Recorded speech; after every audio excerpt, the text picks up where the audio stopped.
তিন শ্রেণীর ব্যক্তির বিরুদ্ধে আল্লাহ বলেন আমি নিজেই কিয়ামতের দিন মামলা দায়ের করব।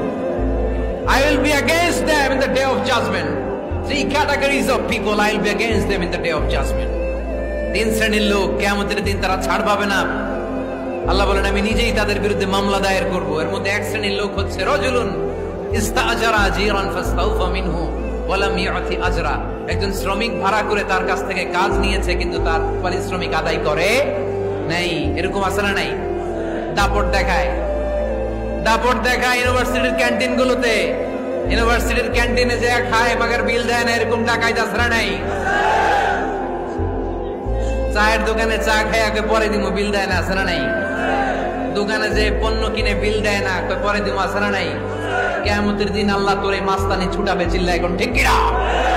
আনা খাসমুহুম, আমি নিজেই তাদের বিরুদ্ধে মামলা দায়ের করব। কথাটা কার? এজন্য বিশ্বনবী বললেন খবরদার, মেহনতি মানুষ, খেটে খাওয়া মানুষ, এদের দোয়া কবুল হয়ে যায়।